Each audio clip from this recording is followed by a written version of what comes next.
시간이 되었습니다. 여러분, 다 같이 마음을 모아 기도하심으로 5월 31일 밴쿠버 예수 산길교회 예배를 시작하도록 하겠습니다. 우리의 도움은 천지를 지으신 여호와의 이름에 있도다. 아멘. 거룩하시고 존귀하신 하나님 아버지, 주께서 거룩하게 하시고 복 주신 이날에 주께서 주의 아들 예수 그리스도의 피로 거룩하게 하신 이 백성들이 거룩하신 주님 앞에 모여 신령과 진정으로 예배를 드리려 하나이다. 주여, 주의 성령께서 이곳에 임하셔서 우리로 하여금 신령과 진정으로 주님이 기뻐 받으시는 예배를 드릴 수 있도록 도와주시옵소서. 이 예배를 통하여서 저희가 죄에서 깨끗하여지고 우리 안에 주께서 주신 새로운 심령이 더욱 강건하여져서 우리가 예수님을 더욱더 똑똑히 바라보고 사모하며 그 전체가 사랑스러우신 예수님을 바라보고 더욱 예수님을 굳게 잘 믿으며 구원받은 하나님 백성으로서 힘써 기쁨으로 즐거이 주를 섬기는 그런 복된 주의 백성으로 더욱 만들어 주시옵소서. 이 모든 말씀 예수님 이름으로 기도드리옵나이다. 아멘. 다 같이 일어서서 주님께 영광 돌리는 찬송을 들으시겠습니다.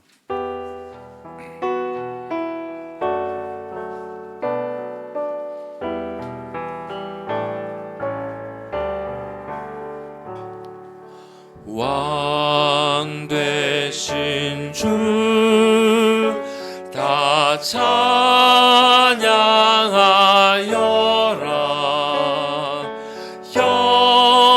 영광과 존귀 주께 돌리세. 하늘 위에 높이 계신 주님, 주님의 말씀 존귀하도다.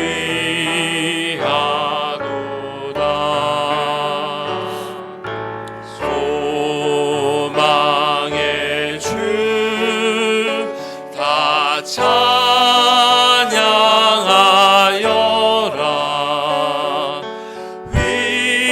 위장을 걷고 보좌 오르사.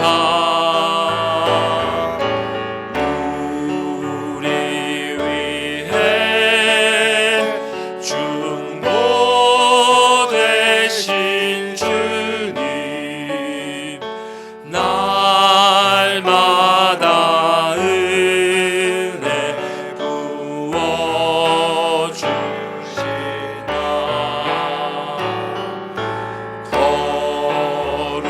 거룩한 주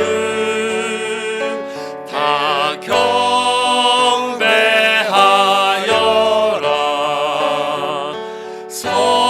선하신 주께 다 찬양하라.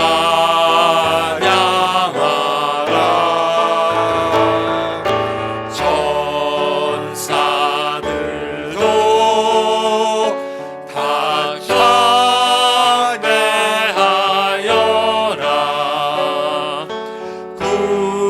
구세주 예수 영원하도다.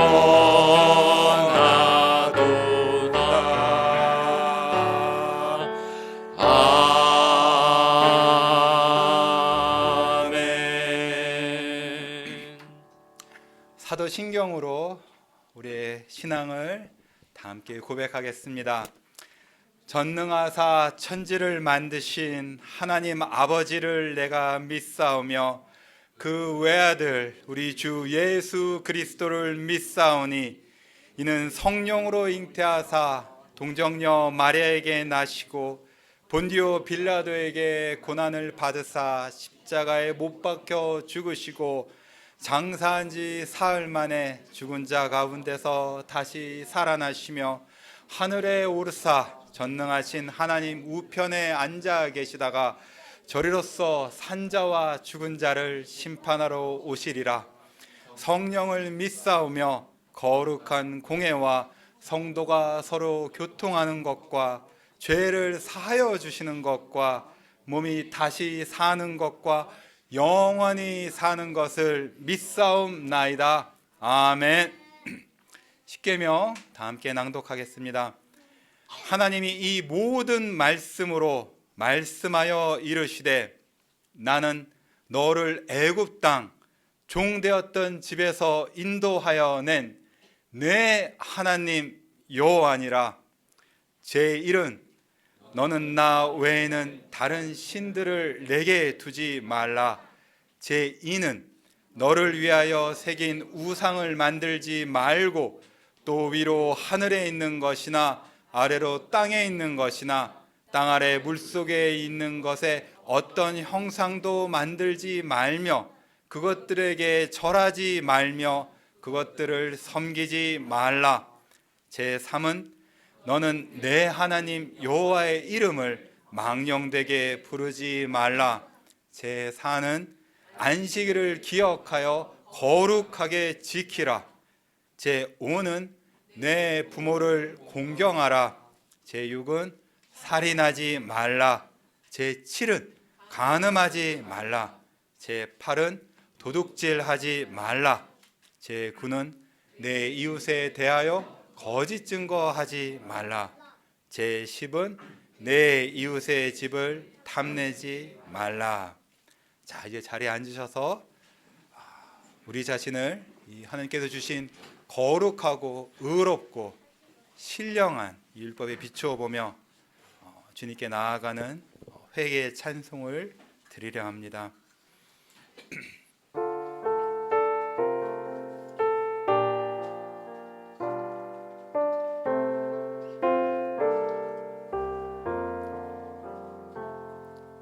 주께서 한 걸음씩 왜 가지 않느냐.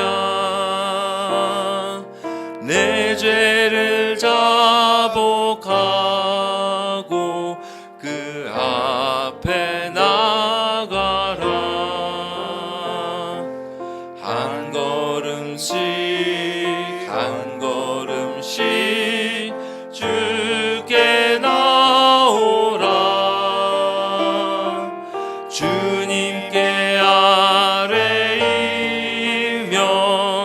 너 복을 받으리라. 값없이 주는 은혜 너 거절 말아라. 주께로 한 걸음씩 너 빨리 나가라. 주께서 너를 맞아 내 죄를 사하리. 한 걸음씩 한 걸음씩 주께 나오라. 주님께 아뢰이며 너 복을 받으리라. 값없이 주는 은혜 너 거절 말아라. 주께로 한 걸음씩 주 은혜 받으라. 기회를 잃지 말고 내 마음 정하라. 한 걸음씩 한 걸음씩 주께 나오라. 주님께 아뢰이면 너 복을 받으리라. 값없이 주는 은혜 너 거절 말아라.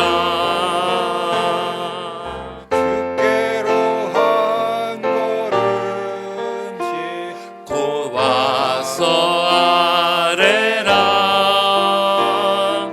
기쁘게 너의 몸을 주 앞에 드리라. 한 걸음씩 한 걸음씩 주께 나오라. 주님께 아뢰이면 너 복을 받으리라. 값없이 주는 은혜 너 거절 말아라.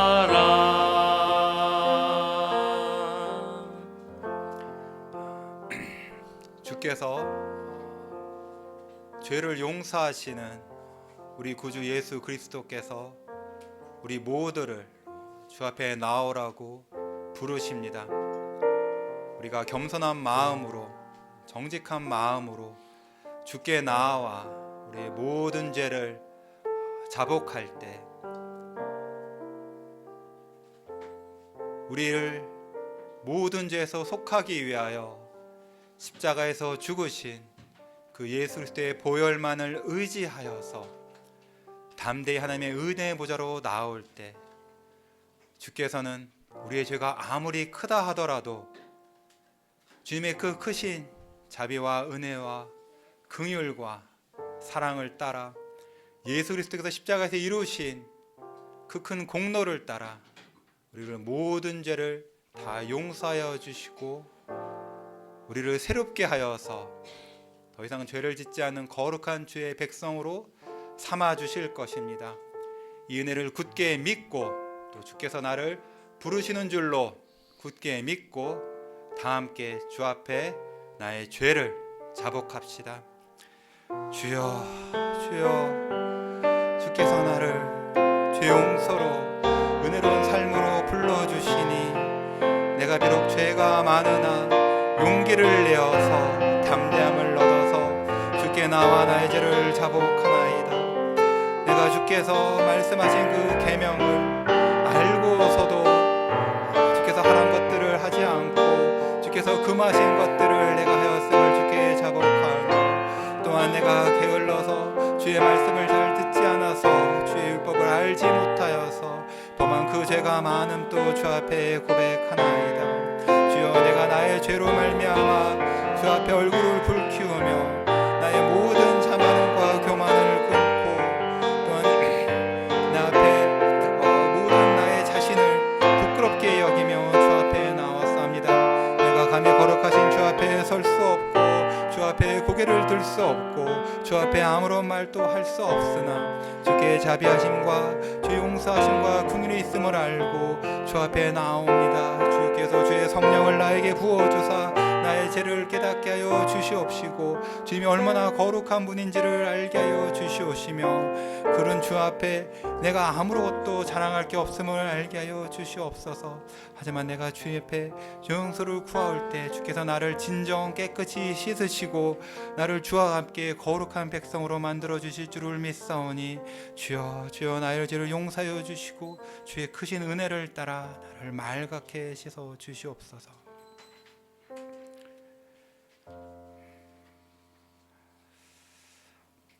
여호와는 마음이 상한 자를 가까이 하시고 중심으로 통회하는 자를 구원하시는도다. 아멘.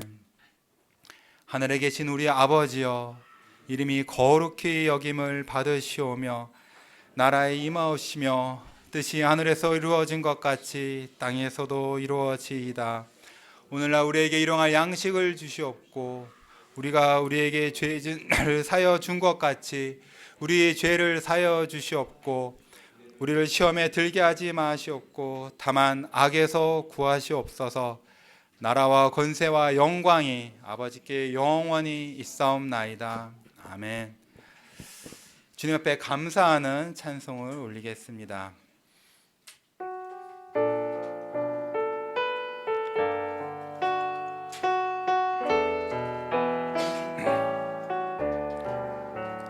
공중 나는 새를 보라 농사하지 않으며 곡식 모아 곡간 안에 들인 것이 없어도 세상 주가 나는 주님 새를 먹여주시니 너희 먹을 것을 위해 근심할 건 무엇냐 들의 백합화를 보라 길쌈수고 안에도 솔로몬의 입은 옷도 이 것만 못하였네 아궁 속에 던질 풀도 귀히 비시거든 사랑하는 자녀들을 입히시지 않으랴 너희들은 세상에서 무엇 먹고 마시며 무슨 옷을 입고 살까 염려하지 말아라 이는 이방 사람들이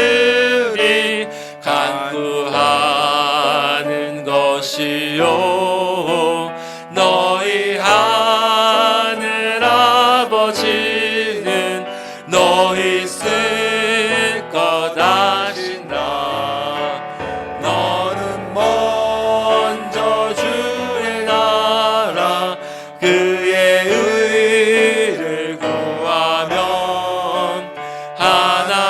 하나님이 모든 것을 너희에게 주시리 내일을 위하여서 아무 염려 말지니 내일 염려하지 마라 오늘 고생 족하다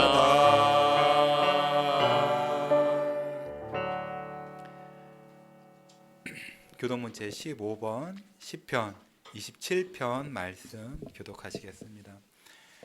여호와는 나의 빛이요 나의 구원이시니 내가 누구를 두려워하리요 여호와는 내 생명의 능력이시니 내가 누구를 무서워하리요 악인들이 내 살을 먹으려고 내게로 왔으나 나의 대적들 나의 원수들인 그들은 실족하여 넘어졌도다 군대가 나를 대적하여 진칠지라도 내 마음이 두렵지 아니하며 전쟁이 일어나 나를 치려 할지라도 나는 여전히 태연하리로다 내가 여호와께 바라는 한 가지 일 그것을 구하리니 곧 내가 내 평생에 여호와의 집에 살면서 여호와의 아름다움을 바라보며 그의 성전에서 사모하는 그것이라 여호와께서 환난 날에 나를 그의 초막 속에 비밀히 지키시고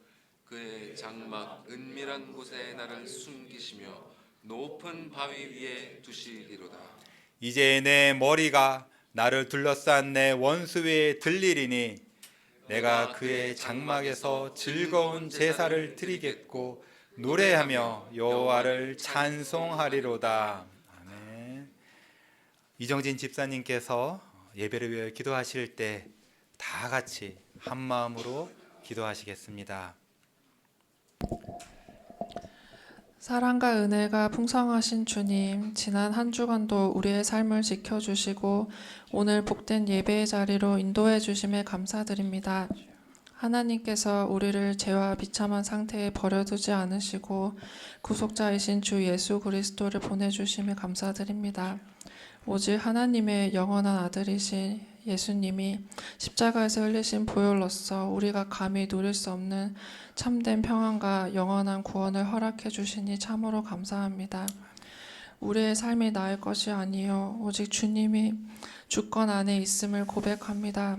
때로 고단하고 지치는 삶 속에서도 세상이 주는 위로가 아닌 오직 주님의 말씀 안에서만 참된 평안과 위로를 찾게 하여 주시옵소서. 우리의 소망을 다른 곳에 두지 않고 오직 주님만 바라보며 살아가는 인생이 되게 하여 주시옵소서. 오늘 예배를 위해 귀한 말씀을 전해주실 이찬우 목사님께 영육간의 강건함을 더하여 주시옵소서. 선포되는 말씀을 통해 주님의 뜻을 더 깊이 깨닫고 결단하는 시간이 되게 하여 주시옵소서. 이 모든 말씀 우리 주 예수 그리스도의 이름으로 기도드립니다. 아멘.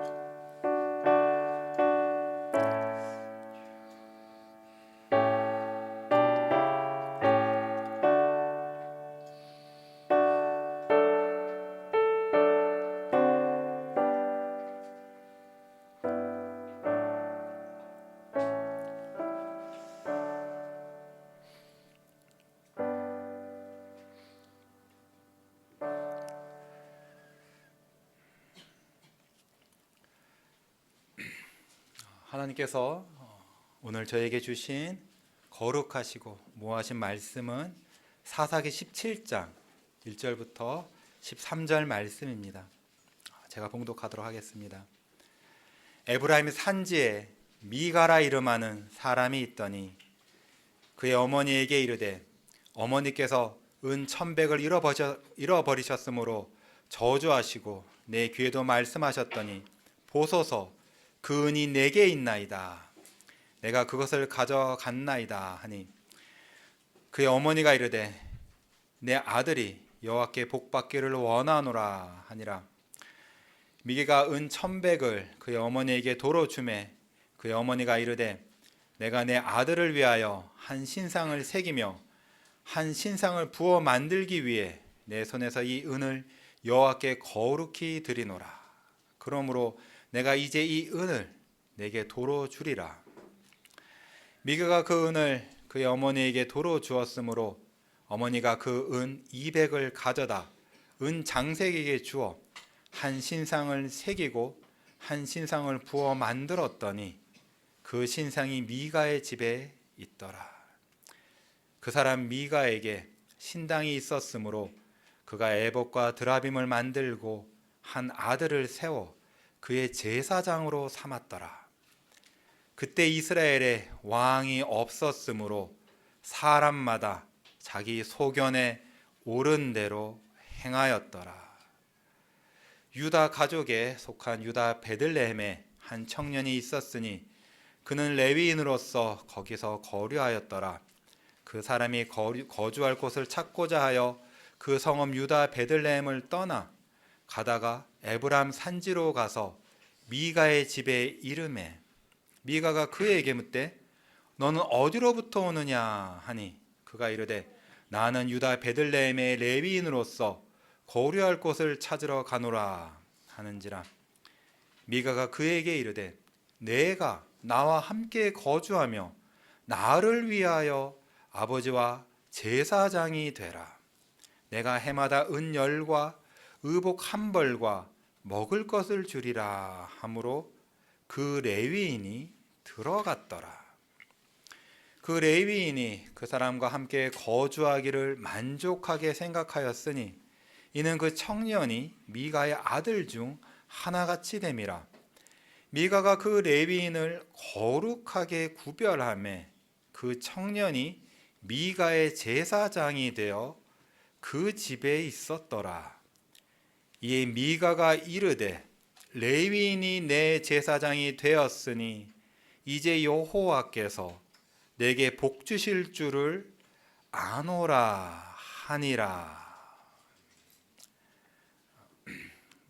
이찬원 목사님께서 이 사사기 17장 1절부터 13절 말씀을 가지고 그 아들을 쫓아내고 왕을 아버지로 모셔라 라는 제목의 하나님 말씀을 전해 주시겠습니다. 사람의 말이 아니라 하나님의 말씀으로 받으시고 귀한 은혜 받으시는 시간 되시기를 소망합니다.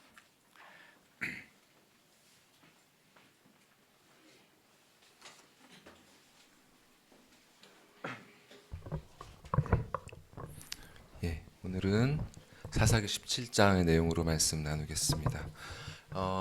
여러분께서 성경 읽기 표를 따라서 사사기를 다 읽어보셨으면 아시겠지만 사사기는 이스라엘이 구원을 얻고 회복되는 얘기가 아니라 그들의 그 절망적인 타락상을 보여주면서 끝이 납니다. 그런데 이 끝부분, 이 사사기 17장부터 마지막까지는 사실 사사들의 이야기가 아니라 레위인들이 사건의 중심이 되는 이야기들을 다루고 있어요. 이 사실은 이스라엘의 타락이 이 레위인들과 깊은 연관이 있음을 보여줍니다. 그러니까 단도직입적으로 말해서 이스라엘이 타락한 가장 큰 이유들 중에 하나는 이들에게 하나님의, 이 이스라엘 백성들에게 하나님의 말씀을 가르치고 또 다음 세대에게 이 신앙을 전수해 주어야 할 레위인들이 무너져 있었기 때문입니다. 이러한 징후가 이미 사사기 2장에서부터 나타나죠. 보여주시죠. 예. 그 세대, 그러니까 여호수아의 세대입니다. 이 여호수아 세대의 사람도 다 그 조상들에게로 돌아갔고 다 이제 죽었다는 얘기죠. 그 후에 일어난 그 후의 세대, 다른 세대는 여호와를 알지 못하며 여호와께서 이스라엘을 위하여 행하신 일도 알지 못하였더라. 그러니까 오늘 우리는 이렇게 신앙의 전수가 끊어진 이런 시대상 아래에서 나타난 한 가정의 타락상을 볼 것입니다. 그리고 그 안에서 우리를 향한 하나님의 뜻을 함께 생각해 보려고 합니다. 일단 17장의 스토리, 아까 목사님께서 잘 읽어주셨지만 정리를 한번 해볼게요. 자, 에브라임 산지에 미가라는 사람이 있었죠. 이미 근데 그 사람이 보면 아들이 여럿이 있고 또 그 아들 중에 하나를 제사장으로 들어 세울 만큼 장성한 걸 보면 어느 정도 나이가 있는 그 중년의 남성이었던 것 같아요. 근데 이 사람이 글쎄 이 자기가 모시고 있는 어머니의 돈을 훔칩니다. 그러니까 이제 노모잖아요. 이 노모의 돈을 훔치는 거예요. 근데 그냥 쌈짓돈이 아니라 이 아마 몰래 숨겨놓은 비자금인 것 같아요. 그러니까 성경에 그 가치가 은 1,100이다 이렇게 되어 있는데 그 고대 근동의 요 당시 역사 기록을 보면은 당시 성인 노동자의 평균 1년 임금, 1년의 임금이 은 10개라고 합니다. 예. 그러니까 10세겔이었다 그래요. 그러니까 이 10세겔을 현대의 가치로 환산을 하면 한국에 제가 찾아보니까 일반 근로자 평균 연봉이 한 4,500만 원 정도 된다고 합니다. 그러니까 이 4,500만 원으로 은 10개를 치환해서 적용을 하면 은 1,100개는 얼마냐? 49억 5천만 원 정도가 된다 그래요. 그러니까 캐나다 달러로는 455만 불 정도가 되더라고요. 요즘 환율로 보니까. 근데 이 돈이 이 집의 전 재산이 아니라 그 어머니가 숨겨놓은 비자금이라는 거예요. 이 돈이. 그러니까 이 집이 얼마나 부자인 줄 여러분 아실 수 있겠죠. 근데 어쨌든 이 미가가 몰래 숨겨놨던 이 돈을 훔쳤고 이 돈이 없어진 것을 알게 된 어머니가 자기 아들이 훔쳐간 것도 모르고 저주의 말을 퍼부으면서 이 사실을 아들에게 알린 겁니다. 이렇게 어머니로부터 저주의 말을 들은 미가는 자신이 그 저주를 당할까 봐 덜컥 겁이 났던 것 같아요. 그래서 어머니에게 솔직히 얘기를 하고 돈을 돌려드립니다. 그러니까 아들이 범인인 것을 알게 된 어머니 또한 행여라도 자신이 퍼부었던 그 저주가 아들에게 영향을 끼칠까 봐 두려웠는지 아들을 책망하지 않고 오히려 이렇게 축복을 합니다. 내 아들이 여호와께 복받기를 원하노라. 그리고 그것만으로는 부족하다고 느꼈는지 2개의 신상을 만들어서 집에 놨죠. 그리고 여기에 이 신상 2개에다 더해서 이 아들이 대제사장만 입을 수 있는 에봇, 이 제사장만 입을 수 있는 옷이죠. 그 에봇도 만들고 또 작은 우상 모형입니다. 드라빔이라는 것은 아주 작은 우상 모형인 그 드라빔들도 만들고, 또 이 물건들을 사용할 제사장으로 자기 아들을 하나를 또 세웁니다. 그 다음에 그 이후에 자신의 집에 어떤 레위인이 찾아오니까 이제 아들 대신에 그 레위인을 자기 집의 제사장으로 세우죠. 그러고 나서 이렇게 말하는 겁니다. 레위인이 내 제사장이 되었으니 이제 여호와께서 내게 복 주실 줄 아노라, 저주가 아니라. 이게 바로 오늘 본문의 줄거리입니다. 자, 여러분, 이 얘기가 어떻게 느껴지시나요? 그러니까 여러 느낌이 있으시겠지만 사실 세상의 기준으로 보면 그렇게 흥미진진한 얘기는 아니에요. 그러니까 뭐 나오는 액수가 상당히 크긴 하지만 뭐 엄청난 범죄가 있었던 것도 아니고요. 심각한 도덕적 타락이 뭐 나온 것도 아니죠. 아들이 뭐 어머니 돈 슬쩍 하긴 했지만 바로 돌려놨지 않습니까? 그리고 어머니가 또 아들을 용서하면서 축복을 해주고요. 그렇게 가정 내 불화도 잘 수습을 하고, 또 나름 종교적으로 경건한 모습을 보여주고 있어요. 우상 만드는 게 좀 그렇긴 하지만 어쨌든 다른 이방 신들이 아니라 여호와 하나님의 이름만 언급하고 있습니다, 이 가족은. 그리고 후반부에는 일거리가 없어서 방황하고 있던 레위인 청년 하나를 거둬서 또 일자리와 숙식까지 제공을 해주죠. 이렇게 보면 이 본문은 어떤 타락상에 대한 얘기가 아니라 오히려 훈훈한 미담이 될 수도 있는 겁니다. 그러니까 본문의 미가도 그렇게 생각을 했기 때문에 이제 여호와께서 내게 복 주실 줄 아노라 이렇게 말하는 거죠. 하지만 말씀을 바르게 알고 있는 분들 모두 느끼셨겠지만 이 이야기 속에서 하나님의 율법은 철저히 무시되고 있습니다. 10계명, 요즘 우리 아이들 이제 10계명 배우기 시작했거든요. 10계명의 거의 모든 계명들이 다 위반되고 있어요. 자, 한번 따져볼까요? 먼저 미가가 어머니의 돈을 훔친 것으로 이야기가 시작이 되죠. 자, 이거는 5계명, 내 부모를 공경하라. 그리고 8계명, 도둑질하지 말라를 어긴 것입니다. 그리고 돈이 없어진 것을 알게 된 미가의 어머니가 막 저주의 말을 퍼부었죠. 아마 도둑질해간 사람들에게 온갖 환란이 다 일어날 것을 저주했을 거예요. 자, 근데 여러분 들어보셨겠지만 예수께서 뭐라고 하셨습니까? 미워하는 마음을 품고 다른 사람에게 욕을 하는 것은 살인하는 것과 같다라고 하셨습니다. 그러니까 미가의 어머니는 제 6계명을 어긴 것입니다. 또한 미가의 어머니가 어떤 저주를 했는지 구체적으로 나온 건 아니지만 분명히 여호와의 이름에 호소하면서 저주했을 거예요. 그랬으니까 후에 범인이 아들인 것을 알고 급하게 내 아들이 여호와께 복받기를 원하노라 라고 했던 거죠. 이거는 3계명, 하나님의 이름을 망령되이 부르지 말라는 계명을 어긴 것입니다. 그리고 여러분 이미 다 이렇게 보셨지만 이 두 사람은 우상을 만들어 숭배하지 말라는 2계명을 어기지 않았습니까? 그러면서 자연스럽게 나 외에 다른 신을 내게 두지 말라는 1계명까지 위반하고 있는 것입니다. 이처럼 이 이야기 속에서 하나님의 율법은 철저하게 무시되고 있어요. 등장하는 인물들 모두 여호와 하나님을 들먹이고 있지만 정작 그분의 말씀은 안중에도 없습니다. 그러면서도 이들은 자신들이 여호와께 복을 받을 거라고 생각을 해요. 문제는 이런 일이 이 사사기 17장에서 뿐만 아니라 지금 우리 시대에도 만연하다는 사실입니다.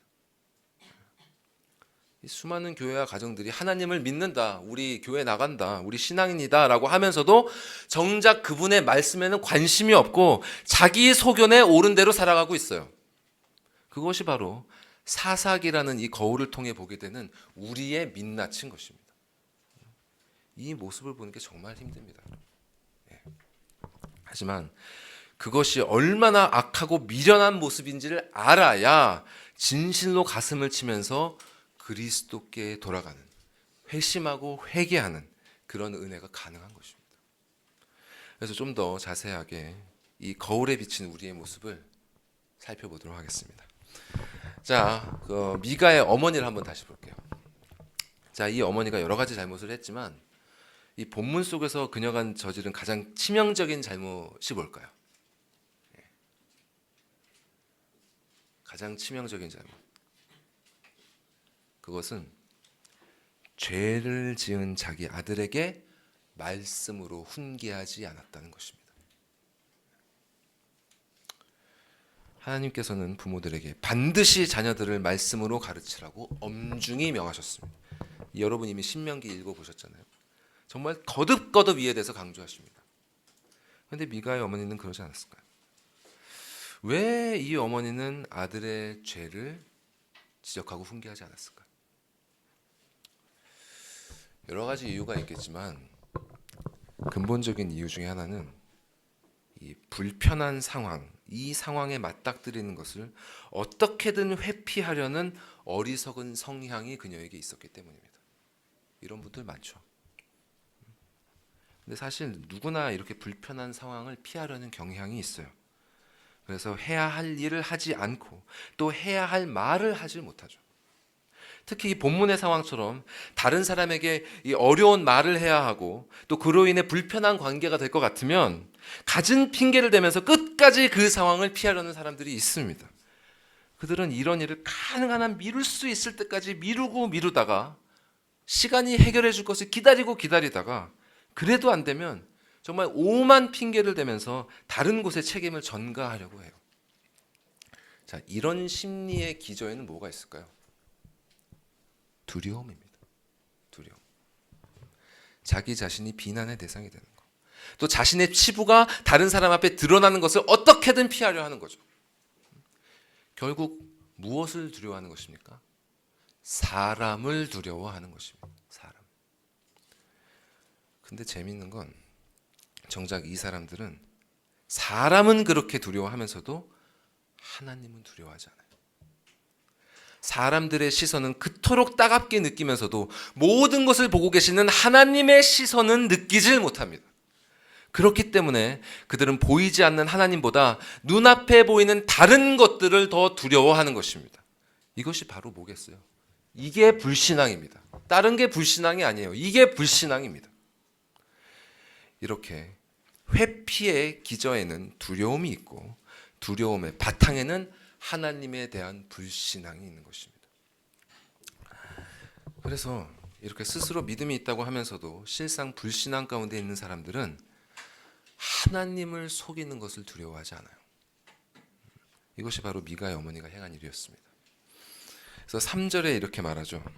내가 내 아들을 위하여 한 신상을 새기며, 다음 슬라이드 보여주시죠. 네, 말씀이 있습니다. 아들을 위해서 한 신상을 새기고 한 신상을 부어 만들기 위해 내 손에서 이 은을 여호와께 거룩히 드리노라. 그러므로 내가 이제 이 은을 내게 도로 주리라. 자, 이 미가의 어머니가 아들이 훔쳤던 이 은을 여호와께 거룩히 드린다 그랬어요. 그런데 정말 은 1,100개 다 드렸나요? 그렇지 않죠. 예, 말씀 보시면 1,100세겔 중에 200세겔만 바치고 나머지 900은 그냥 자신이 가졌습니다. 예.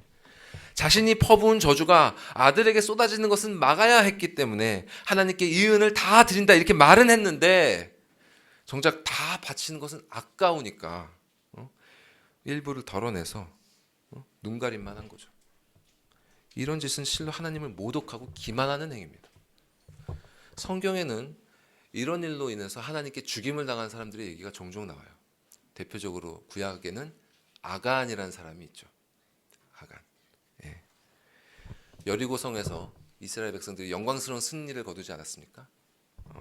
그때 아간은 하나님께 바치기로 정해진 그 전리품 중에 일부를 몰래 숨겨서 취했습니다. 그러다 죽임을 당했죠. 또 신약 성경에는 누가 있습니까? 아나니아와 삽비라 부부가 있죠. 예. 이 오순절날 성령이 강림하시고 교회가 세워지면서 하나님의 영광이 드러나던 그때에 이들은 하나님께 자신들의 모든 소유를 팔아 바치겠노라 이렇게 공언을 해놓고는 그 중에 일부를 감추면서 하나님을 속이려고 했습니다. 이들은 사람 앞에서는 자신의 의의를 드러내려고 하면서 정작 뒤로는 이득을 취하려고 하는 거죠. 그러면서 감히 하나님의 이름을 들먹이면서 기만하기를 두려워하지 않았던 것입니다. 실로 진노를 받아 마땅한 행위입니다. 그렇기 때문에 하나님께서는 본보기로 그들을 사람 앞에서 죽음에 이르게 하셨습니다. 미가의 어머니가 바로 이런 죄를 저지른 거예요. 즉시 죽임을 받아 마땅한 그런 파렴치한 죄, 그런 죄를 저지른 것입니다. 게다가 설상가상으로 그녀가 거룩히 바쳤다는 200세겔 어디다 썼습니까? 우상을 만들었어요. 그걸로. 그것도 하나가 아니라 2개. 하나는 뭐 부어 만들고 하나는 새겨서 만들고. 왜 2개나 만들었을까요? 성경에 그 이유가 나오진 않지만 추측하건대 그녀가 아들을 위해서 그래도 정성을 보여주려고 했던 것 같습니다. 은 1100개를 다 쓸 수는 없지만 그래도 자신이 퍼부은 저주를 아들이 피하려면 이 정도는 하나님께 해야 하지 않을까? 라는 생각인 거죠. 정말 말씀에 대한 무지에서 나온 참담한 행태가 아닐 수 없습니다. 십계명에 대해서 제대로 배웠다면 감히 이런 행동을 할 수가 없는 거예요. 하지만 미가의 어머니는 믿음으로 순종하는 법을 배우지 못했기 때문에 자신의 아들을 위해 하나님께 헌물을 드린다고 하면서 오히려 그분이 가장 가증히 여기시는 죄악을 저지르고 말았던 것입니다. 이 모든 죄악이 다 어디서 나왔나요? 하나님의 말씀에 대한 무지와 불신앙에서 나온 겁니다. 말씀을 알지 못하고 믿음이 없으니까 아들의 죄악에 대해서 제대로 반응하지 못하고 대신 자신 안에 있는 그 두려움에 따라 반응해 버린 거예요. 그렇게 두려움에 이끌려서 하나님의 이름을 모독하고 우상을 숭배하고 결국 그분을 섬긴다고 하면서 오히려 그분께 죄악을 저지르는 비참함에 이르고 마른 것입니다. 이게 바로 미가의 어머니와 똑같은 길을 따르고 있는 이 세상에 처해 있는 그런 타락상입니다. 자, 그럼 아들인 미가는 어떤가요? 다음 보여주시죠. 다음 말씀. 미가는 그 어머니랑은 조금 달라요. 일단 그는 어려운 상황을 회피하지는 않았습니다. 어머니의 말씀을 듣고 자신의 잘못을 인정하고 훔친 돈을 돌려드렸죠. 이게 본문의 인물들이 한 행위들 가운데 유일하게 긍정적인 모습이에요. 그리고 굳이 긍정적인 걸 하나만 더 찾자면 그가 레위인 제사장이 필요하다는 사실을 알았다는 점입니다. 뭐 이것도 제사장에 대한 그 성경의 가르침에 온전한 지식은 아니지만 어쨌든 이걸 봤을 때 미가는 어머니보다는 말씀에 대해 약간 더 지식이 있었던 것 같아요. 그래서 그는 나름대로 자기 소견에 하나님께 옳게 한답시고 에봇도 만들고 제사장도 세우고 했던 겁니다. 그러나 미가는 정작 자신이 반드시 해야 할 일은 하지 않았어요. 그게 뭘까요? 미가가 반드시 해야 했을 일. 미가는 어머니께는 잘못을 구했지만 하나님께는 회개하지 않았습니다. 그가 어머니의 돈을 훔친 일은 그저 어머니께만 잘못한 일이 아니에요. 하나님께서 모든 사람의 양심에 새겨주신 그 도덕법을 어긴 일이고 이스라엘에게 주신 십계명을 어긴 일이었습니다. 그러므로 그는 어머니에게뿐만 아니라 반드시 하나님에게도 용서를 구해야 했어요. 근데 오늘 본문 어디에도 그가 하나님께 회개했다는 기록은 없습니다. 왜 그랬을까요? 사람들 가운데 그런 분들이 있어요. 유독 자신의 잘못을 인정하고 사과하길 어려워하는 사람들이 있습니다. 분명히 자기가 잘못한 줄을 알면서도 미안합니다, 잘못했습니다 란 말을 못해요. 그리고 이에 대해서 따지면요, 오히려 더 강하게 반발하면서 자기 합리화를 합니다. 그렇기 때문에 이런 사람들이랑 그 관계를 유지하려면요, 그들이 잘못을 해도 바로 지적하지 말고 그냥 놔둬야 돼요. 그냥 놔두면 후에 자기가 잘못한 것을 만약 깨달으면 슬며시 사과를 쓱 한다든지 아니면 은근슬쩍 뭔가를 잘해주면서 넘어가려고 합니다. 자, 이런 행동의 밑바탕에 무엇이 있을까요? 바로 교만입니다. 내 잘못을 인정함으로 네 밑에 들어가고 싶지는 않아 라는 거죠. 사실 누구에게나 이런 마음이 있어요. 누구에게나. 자신의 잘못을 비교적 잘 인정하는 사람이라 하더라도 때로는 상대방이 누구냐에 따라서 또 자신이 잘못한 일이 어떤 일이냐에 따라서 마치 아킬레스건이 건드려진 것처럼 마음이 강팍해지면서 그것을 인정하지 않으려는 그런 마음 누구에게나 있습니다. 문제는 사람이 이런 마음을 사람에게만이 아니라 하나님에게도 품을 수 있다는 사실이에요. 태초에 아담이 그랬죠. 하나님께서 금지된 열매를 먹었냐고 물으시자 그는 하나님께서 나에게 주신 그 여자 때문에 먹었다고 하면서 자신의 죄를 인정하려 하지 않았습니다. 그 아들 가인은 어때요? 하나님께서 네 아우 아벨 어디 있느냐 물으시자 가인은 내가 알지 못하나이다. 내가 아우를 지키는 자니까 이렇게 퉁명스럽게 항변했습니다. 이것이 바로 오늘 본문에서 미가가 저지른 그 죄예요. 혹시 여러분도 이런 죄 가운데 빠져 계시지 않습니까? 이렇게 자신의 죄를 느끼면서도 잘못을 인정하지 않는 사람은 10중 8구 자신의 의로움에 의지하기 마련입니다. 다시 말해서 자신의 행위로 자신의 죄책감을 씻어내려고 해요. 그게 바로 미가가 에봇을 만들고 드라빔을 만들고 제사장을 세운 이유입니다. 이렇게 함으로써 그는 자신의 공로를 통해 하나님께 인정을 받으려 했던 것입니다. 그러나 성경이 우리에게 분명히 가르친 것처럼 사람의 행위로는 하나님께 의롭다함을 얻을 수 없습니다. 율법의 행위로는 우리가 미가에게서 보는 것처럼 그저 사람이 얼마나 죄악된 존재인지를 드러낼 뿐이에요. 그런데 미가가 이런 행위를 통해서 원했던 바는 그저 자신의 공로로 하나님께 인정받아 죄책을 씻어내는 정도에 있지 않았습니다. 거기서 한 걸음 더 나아가서 미가는 여호와께 복을 받기를 원했어요. 복을 받기를. 그래서 뭘 했습니까? 5절에 보면 그런 표현이 나옵니다. 그 사람 미가에게, 그 전이죠. 그 사람 미가에게 신당이 있으므로 했어요. 여기서 신당이라는 말은 원어로 하나님의 집이란 뜻입니다. 하나님의 집. 그러니까 미가는 자신의 집 안에 하나님의 집을 만들어 놨어요. 이것은 명백히 율법을 위반한 행위입니다. 하나님을 예배하는 성막이나 성전은 반드시 하나님께서 정하신 그 공적인 장소에 있어야 했습니다. 그 누구도 개인적으로 그런 장소를 만들거나 정할 수는 없었습니다. 그러면 왜 미가는 자기 집에다가 신당을 만들었을까요? 그 이유는 십계명에서 발견할 수 있어요. 십계명의 마지막 계명은 이렇게 말씀합니다. 내 이웃의 집을 탐내지 마라. 미가가 신당을 자기 집 안에 만들어 놓은 것은 말 그대로 하나님의 집을 탐낸 것입니다. 다시 말해서 하나님 그분을 소유해서 자기 뜻대로 하고 싶은 거예요. 내가 그를 위해서 집을 만들고 신상도 만들고 에봇도 만들고 드라빔도 만들고 제사장도 세웠으니 이제는 그가 나에게 복을 줄 것이다. 그는 이렇게 자신의 행위로 하나님을 감동시켜서 더 적나라한 말로는 하나님을 조종해서 자신이 원하는 복을 받아내려는 탐심을 갖고 있었던 것입니다. 이건 역시 아담과 하와로부터 비롯된 아주 뿌리 깊은 죄악입니다.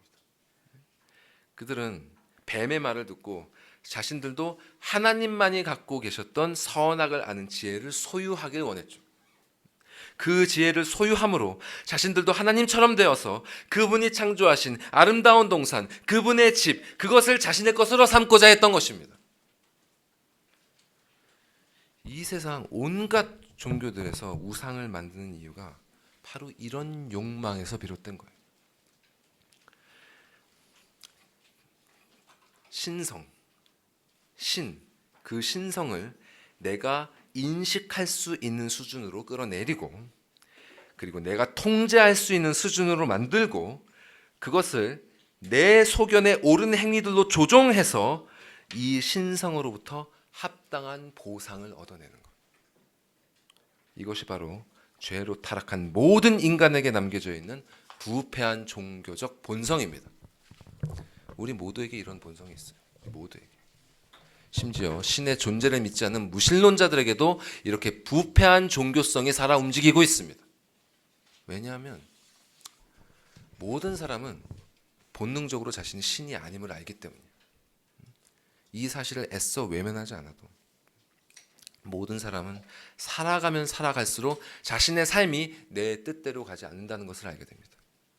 자신의 부족함, 내가 다 가지고 있지 않다는 것을 절감하게 돼요. 그래서 사람은 나에게 부족한 것, 그 무엇인가를 소유해서 자신의 삶을 통제하려는 욕망을 가지게 되는 것입니다. 그래서 지식을 소유하고 돈을 소유해서 최대한의 힘을 확보하려고 합니다. 이것들을 추구하고 또 추구하다 보면 어느새 이것들을 신으로 섬기게 되는 거예요.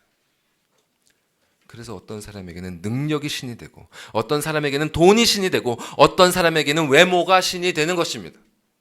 이런 탐욕의 메커니즘 안에서 실로 오만 것들이 다 신이 될 수 있습니다. 여러분 마음에도 혹시 이런 우상들 있지 않습니까?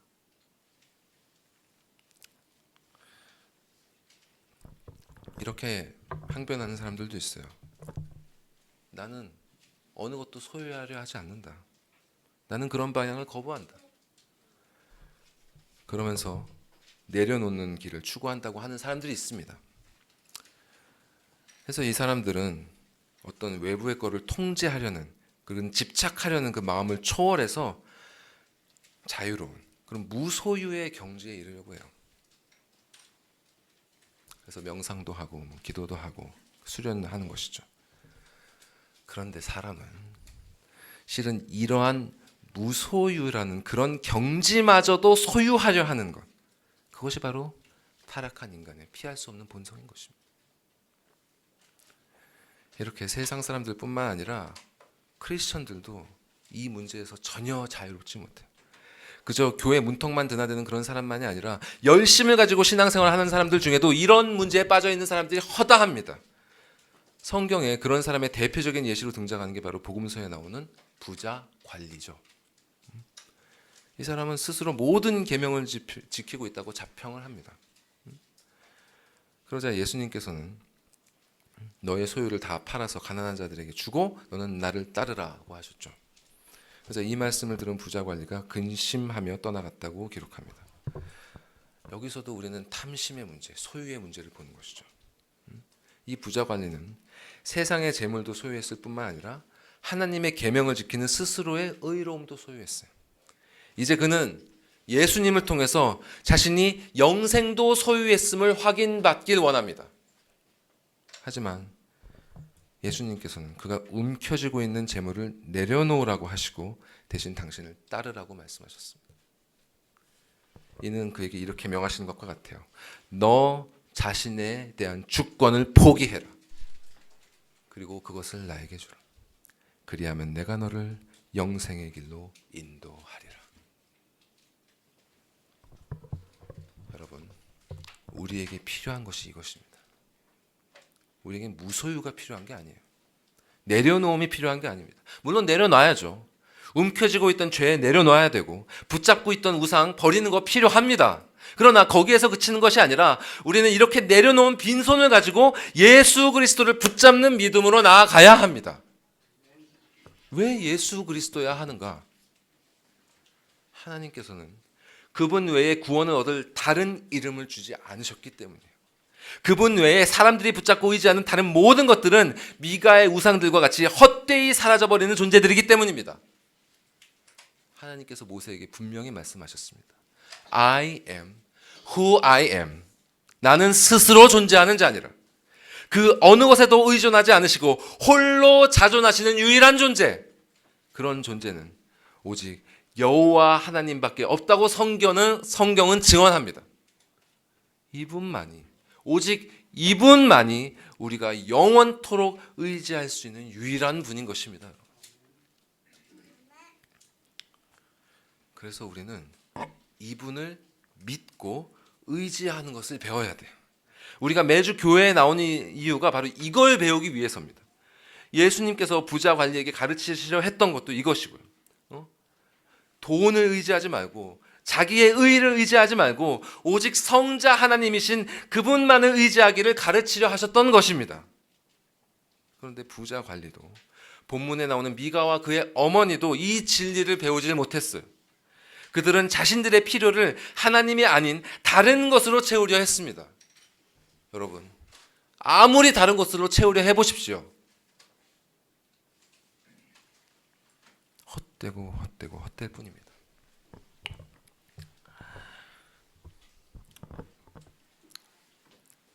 또 이들이 몰랐던 것, 이들이 믿지 못한 것은 하나님께서 그들의 필요를 아신다는 진리와 그분을 믿고 순종하는 사람들에게 자비를 베푸신다는 진리를 알지 못했어요. 그러나 예수님께서 말씀하신 바와 같이 또 우리가 아까 찬송으로 고백했던 것처럼 하나님께서는 우리의 모든 필요를 아십니다.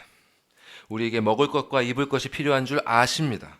그러니 너희는 그런 것들을 구하지 말고 먼저 아버지의 나라와 그분의 의를 구하라고 하셨습니다. 당신이 다 알고 계시니 걱정하지 말고 그리스도를 따르면 우리에게 필요한 이 모든 것들을 더하시겠다고 약속하셨습니다. 우리는 평생 이 믿음을 배워야 돼요. 평생. 높은 곳에 처하든 낮은 곳에 처하든 우리의 의지와 소망을 여호와 하나님께만 고정하는 법을 배워야 됩니다. 그것이 바로 구원에 이르는 믿음입니다. 이 믿음을 여러분 배우셨습니까? 이 믿음을 배우지 못한다면 지금 우리가 보내고 있는 이 시간은 아무 의미도 없는 거예요. 미가와 그의 어머니가 이 믿음을 배우지 못한 이유는 앞서 말씀드린 것처럼 이스라엘의 말씀을 가르치는 자들이 사라졌기 때문입니다. 레위인들이 몰락하면서 자신들의 소명을 떠났기 때문이에요. 자, 본문의 이 레위인이 그 단면을 보여주는 전형적인 예죠. 자, 이 레위인 다음 보여주시죠. 이 레위인은 자신이 살았던 유다 베들레헴을 떠나서 에브라임 산지에 있는 미가의 집에 이르렀고 또 경제적인 뒷받침을 해주겠다는 미가의 그 제안을 받아들여서 그의 개인 제사장, 프라이빗 프리스트가 됐습니다. 그러나 이 레위인은 나중에 나오지만 18장에 나오지만 그 모세의 후손이에요. 모세의 후손, 아론의 후손이 아닙니다. 제사장이 될 수 없는 사람이에요. 게다가 미가의 제안은 온통 말씀에서 금하고 있는 것뿐입니다. 근데 그런 제안을 아무 거리낌 없이 받아들임으로써 자신이 얼마나 타락한 상태에 있는지를 드러내 버렸습니다. 자, 이 미가와 레위인 이 두 사람의 타락상 가운데 특히 주목해야 될 부분이 뭐냐면 미가가 레위인에게 자기 집안의 아버지가 되게 해달라 했던 거예요. 아버지. 자, 이 아버지라는 표현이 뭐냐? 이 법적인 또 혈통적인 아버지만을 말하는 것이 아니라 자신의 윗사람이나 스승에게 존경을 담아 이렇게 아버지라고 불렀습니다. 열왕기에 보면 그런 예가 나와요. 보면 그 나아만 장군 있죠. 병을 자기의 나병을 고치러 왔던 나아만 장군. 그 나아만 장군의 종들이 나아만 장군에게 아버지여 이렇게 부릅니다. 그리고 이 나아만 장군이 엘리사 선지자에게 병 고치러 온 거잖아요. 이 엘리사 선지자가 그 전에 스승인 엘리야가 하늘에 승천하는 것을 보고 내 아버지여 이렇게 부릅니다. 또 후에 이스라엘의 여호람 왕, 이 여호람 왕이 자신이 왕인데도 불구하고 엘리사 선지자에게 내 아버지여 또 이렇게 불러요. 이런 것처럼 이 아버지라는 표현은 꼭 혈통이나 법적인 관계가 아니라도 나의 삶이 나아갈 바를 가르쳐주는 분, 그런 아버지와 같은 분을 일컬어 이렇게 불렀습니다. 그러니까 미가가 레위인에게 나를 위하여 아버지가 되라고 한 의미는 내가 여호와께 복받는 삶을 살기 위해선 무엇을 해야 할지 알려주는 사람이 되라는 의미인 것입니다. 자, 근데 이 레위인이 그런 역할을 잘 수행할 수 있을까요? 절대 그럴 수 있는 사람이 아니죠. 왜냐하면 그는 미가의 아버지가 아니라 미가의 아들 중 하나같이 되었기 때문입니다.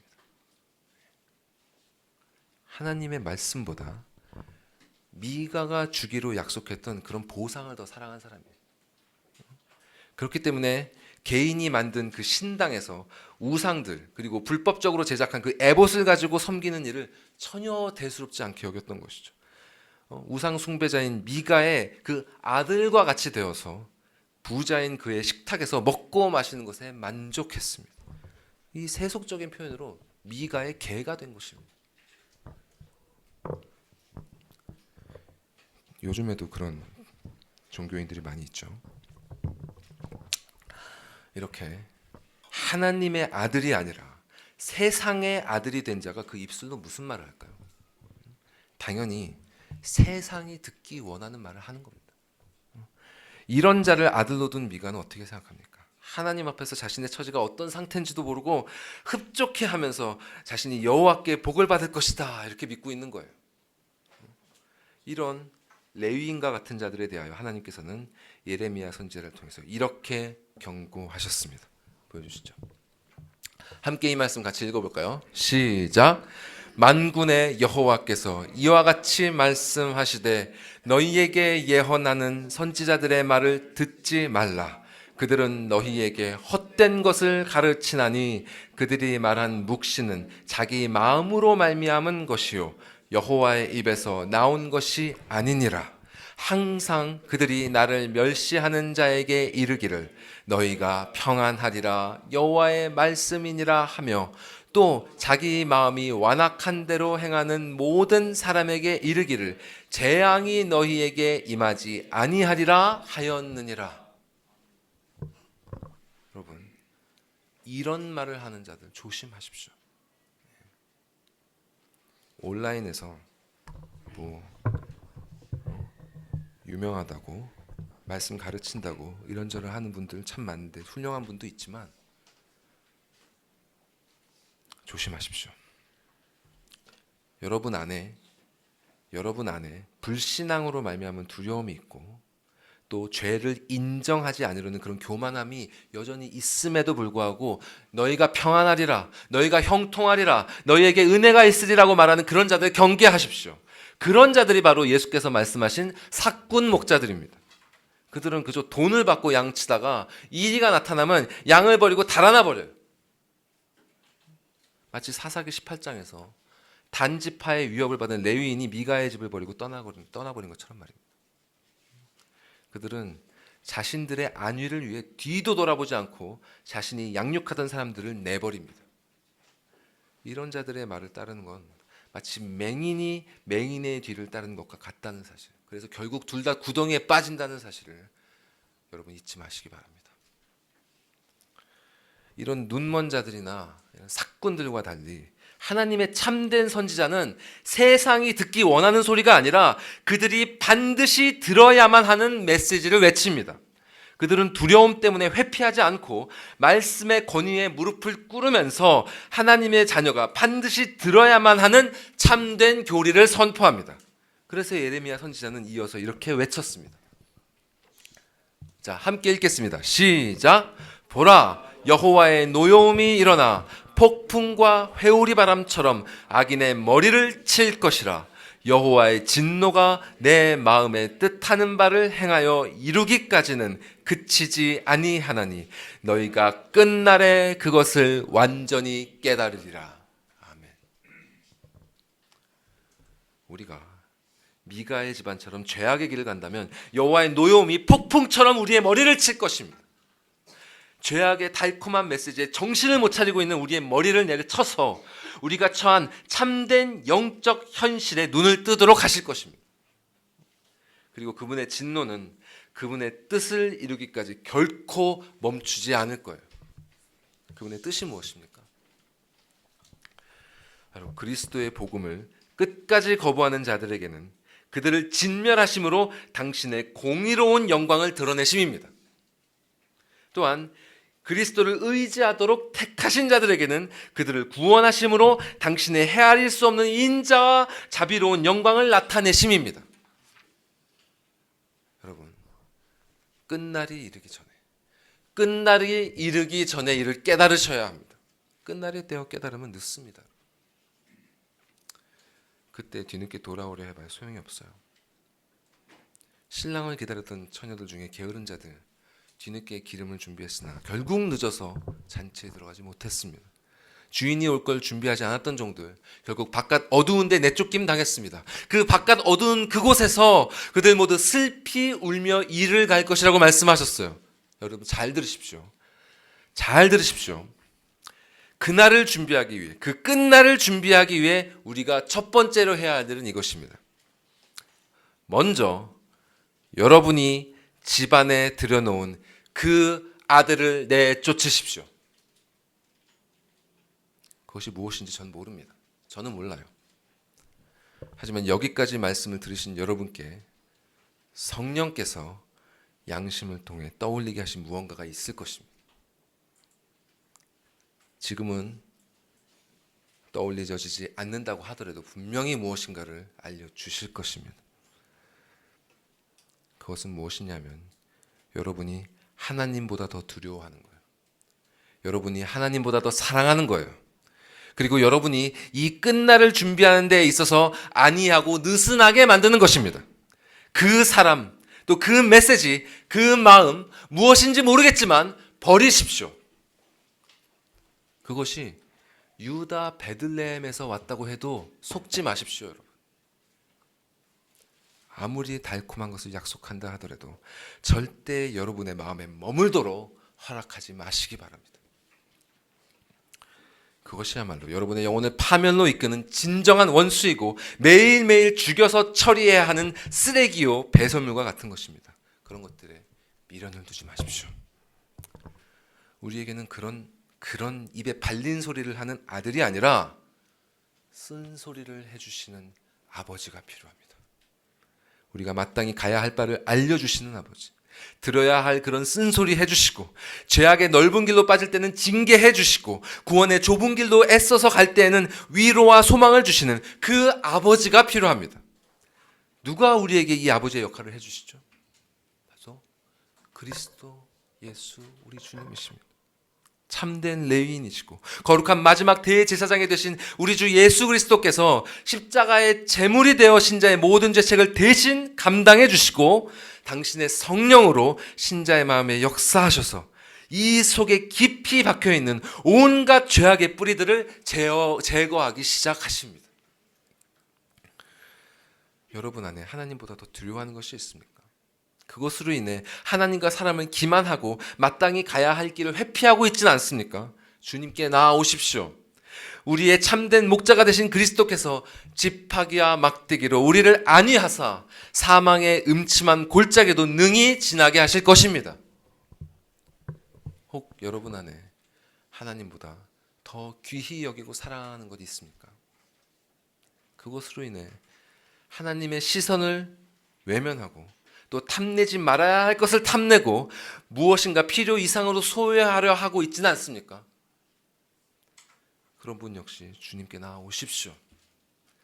여러분이 가지려 했던 거, 또 여러분이 이미 쌓아놓고 있는 거, 그것들 모두 여러분이 마땅히 가야 할 길을 가지 못하게 방해하는 무거운 짐일 뿐입니다. 아둥바둥 정말 그 허망한 것들 이고 가고 가지러 가려고 애쓰지 마시고 그분께 나아오셔서 그 모든 짐들 다 내려놓으시고 쉬시기 바랍니다. 하늘 아버지께서 이미 여러분에게 필요한 모든 것을 다 알고 계십니다. 그분을 믿으시고 그분 안에서 안식하시기 바랍니다. 그분이 바로 우리의 왕이 되십니다. 세상 사람들은 왕이 없어서 각자 소견에 옳은 대로 행하면서 멸망의 길로 찾고 있지만 우리를 당신의 백성으로 삼으신 그리스도께서는 신이 우리의 왕이 되셔서 우리가 그 좁은 길로 끝까지 갈 수 있도록 우리를 인도해 주십니다.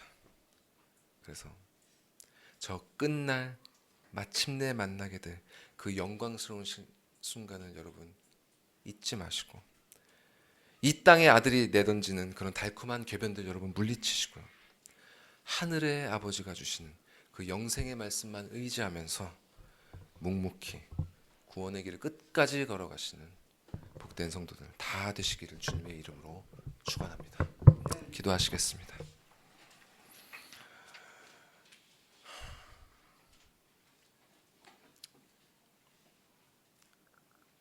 우리의 유일한 의지할 바, 유일한 소망이 되시는 아버지 하나님,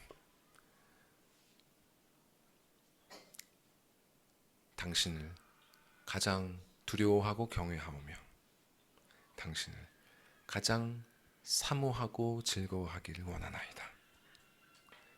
다른 어떤 것도 우리의 우상이 되어 우리를 얽어매지 않게 하시고 또 그 달콤한 소리에 속지 않게 하여 주시고 참으로 우리를 살리는 그 쓴 물, 생명의 말씀, 그 영생수, 그 말씀을 따라서 우리가 나아갈 수 있도록 도와주시옵소서. 그것만이 살 길임을 알게 해주시고 정말 사랑하는 우리 모든 성도들 그 마음에 들여놓고 있는 그 아들들 다 내쫓을 수 있도록 주님 도와주시고 아버지만을 모실 수 있도록 하여 주셔서 주님께서 약속하신 그 복락을 하나도 빠짐없이 누릴 수 있도록 도와주시고 또 도와주시옵소서. 주님만을 의지하옵나이다. 예수 그리스도의 이름으로 기도드리옵나이다. 아멘.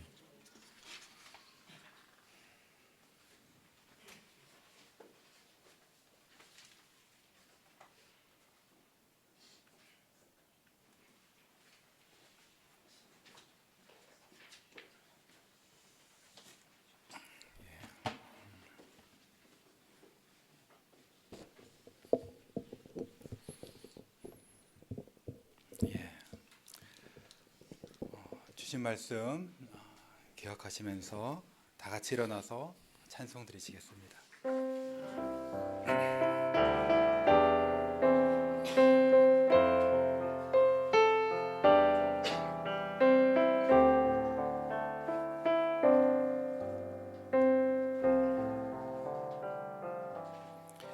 주 예수보다 더 귀한 것은 없네.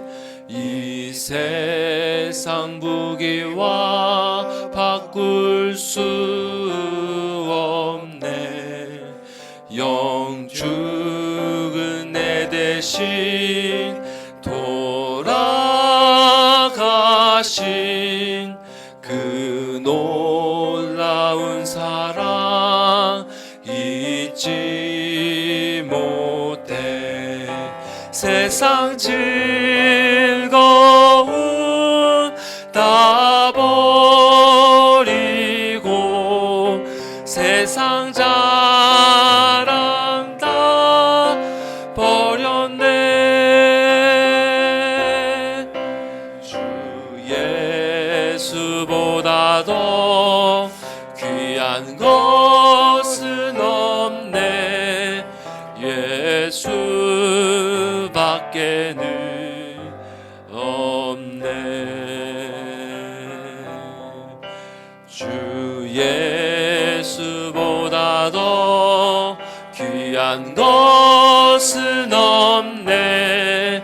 이 세상 명예와 바꿀 수 없네. 이전에 즐기던 세상 일로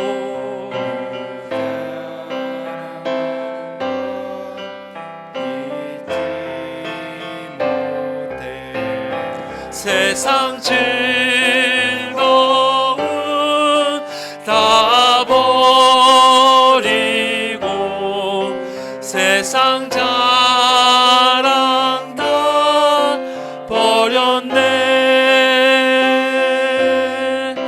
주 예수보다 더 귀한 것은 없네. 예수밖에는 없네.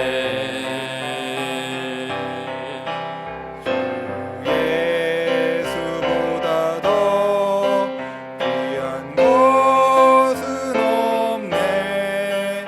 이 세상 행복과 바꿀 수 없네. 유혹과 핍박이 몰려와도 주 섬기는 내 맘 변치 않아. 세상 즐거움 다 버리고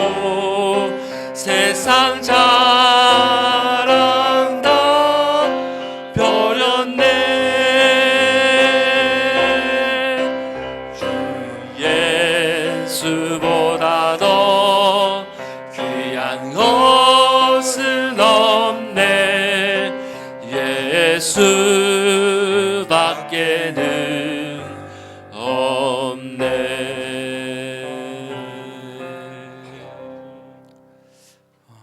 하나님 아버지 감사합니다. 오늘 또 주께서 세우신 종을 통하여서 주의 거룩하신 말씀을 우리에게 선포하여 주셔서 감사합니다. 주여, 우리가 오늘 이 미가 이야기를 통하여서 하나님을 섬긴다고 하고 예수님을 믿는다고 하면서도 그 마음속은 하나님의 율법을 따르는 것이 아니라, 하나님의 뜻을 따르는 것이 아니라 자기 생각, 그 마음속에 있는 온갖 우상을 섬기는 그런 안타까운 모습을 보았습니다. 주여, 이 모습들이 사실은 우리의 이야기인 것을 성령의 깨달으심으로 우리가 보며 하나님 앞에 자신을 낮추옵니다. 주여, 우리를 불쌍히 여겨주시고 우리에게 성령을 부어주시어서 우리가 내 마음속에 나의 우상, 내가 듣기 좋아하는 그런 것들을 선포해주는 나의 개인 제사장이 아니라 하나님께서 성경에 계시하여 주신 대로 오직 우리의 참된 제사장이신 예수님만을 성령이 주신 참된 믿음으로 바르게 섬기는 저희들이 되게 하여 주시옵소서. 우리가 하나님의 율법을 무시하지 않도록 성령께서 하나님의 법을 우리에게 새겨주시고 가르쳐 주시어서 우리가 우리 생각대로가 아니라 하나님 말씀대로 하나님을 기쁘게 하여 드리는 우리 모두가 되게 하여 주시옵소서. 주께서 우리에게 복을 베푸신 대로 우리가 주를 사랑하는 마음으로 이 예물을 가지고 나왔습니다. 주께 드리오니 주께서 거룩하게 하여 주시고 주의 나라와 의를 위하여서 이 예물을 귀한 곳에 사용하여 주시옵소서. 또한 우리의 삶 모든 것을 주께서 받아주시고 우리의 모든 삶에 주께서 복을 주시어서 진정한 예수 그리스도 안에 있는 그런 신령한 복을 우리가 더욱 받아 누리며 하나님 백성답게 한 주를 잘 살고 다음 주도 저희가 더욱더 많은 감사를 주님께 드리게 하여 주시옵소서. 이 모든 말씀 예수님 이름으로 기도드리옵나이다. 아멘. 예.